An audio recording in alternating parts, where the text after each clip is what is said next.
everyone, Jared James Nichols here, and I want to talk about, for the sake of the name of the column, my song Hardwired. So this song was written with a friend of mine, Tyler Bryant, out of a jam session, as most songs are, and we had this kind of idea to make this kind of bluesy stomp, but also have it have energy that it just was heavy. And we tuned our guitars to drop D. So just so you know, my guitar is in drop D throughout the entire song, in the key of D. And I want to talk to you about these riffs, how I wrote them, and why I wrote them the way they did, how they interact with the bass and drums, starting with the main riff. So that main riff, it gives me all of that classic mountain, Leslie West, Nazareth, almost even like early Blue Oyster Cult vibes.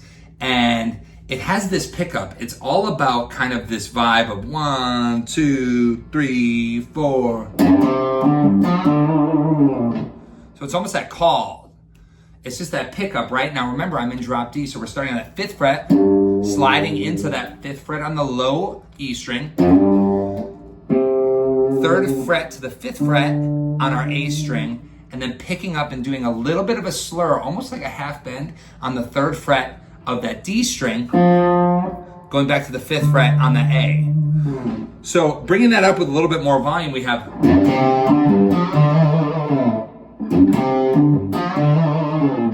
And when you hit that, you want to be sure to have a pretty aggressive attack.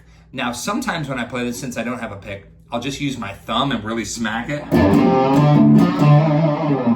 Or sometimes I'll actually pluck up on the strings to make them a little bit more snappy, depending on the tone as I'm feeling it in real time. Now, the second part of that riff is kind of the one that I see a lot of people play and maybe not hear it right or get it completely right. So the first part of the riff is, and then the second part. So it's almost a straight bluesy walk down, but it's the way you play it in the rhythm, which is I do a little bit of a smidge of a bend on that 3rd fret of our A string, immediately coming down on that low E on the 7th fret, walking down chromatically 7, 6, 5, 3, open. So 1, 2, 3, 4, 1. All together, 1, 2, 3, 4.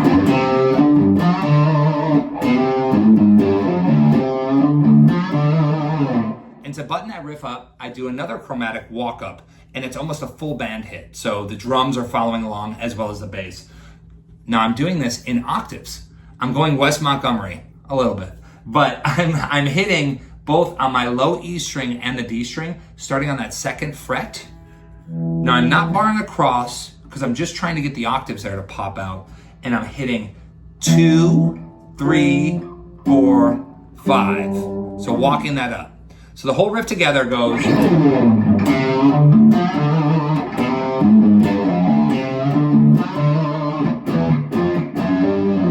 You'll notice I'm putting a little pause, a little breath in there, just because, as you know, once things start getting crazy, you start adding fuzz, overdrive, sheer volume. It starts to get hard to control. And I feel like a lot of riffs for me, when I'm writing them, the biggest and the most important part is having enough clarity and enough sustain, but also still giving it that little bit of raunchiness and that little bit of bite.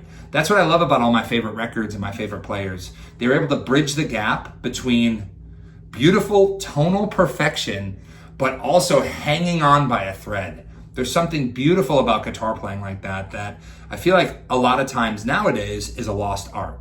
So it's having all that comprehension, that rhythm, kind of that pumpiness, but still making it feel dangerous. So one more time on that riff.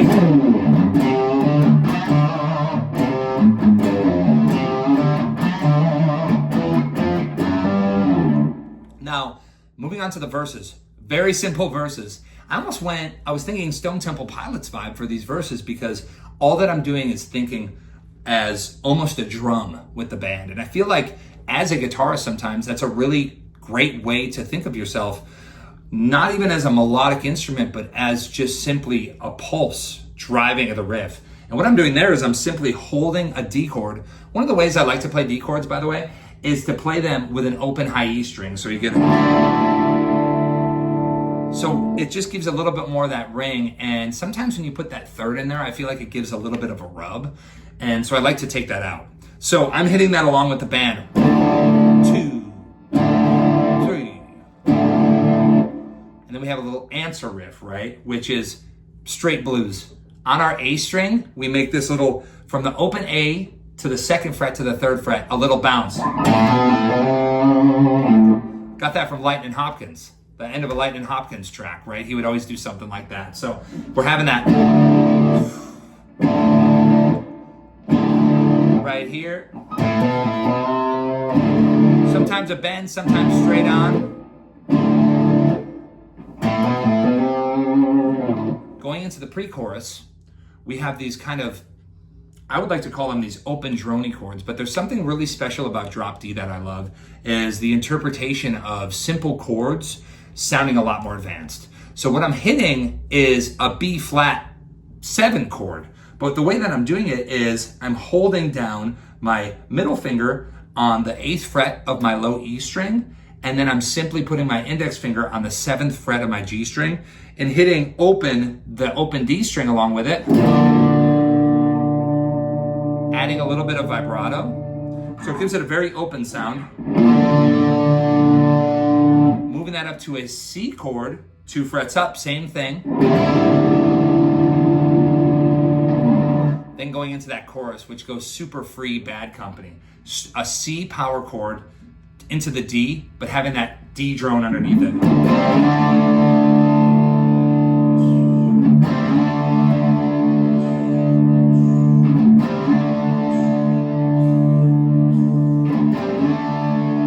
Sometimes for good flavor, I like to do an inversion where I will put the third alongside the bass of that drone. So what I'm doing there is, instead of playing that D chord, using my index finger on my A string on that 5th fret, I'll flip it around. I'll put my ring finger on the 9th fret of that A string, barring across the 7th fret on my D and G string. So it gives you a.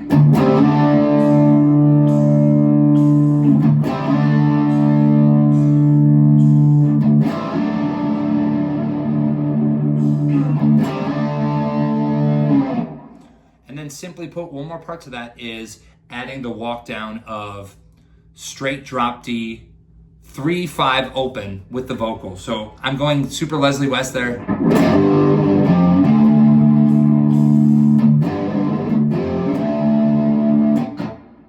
And that's right along the lines of everything you need to know for the riffs in Hardwired.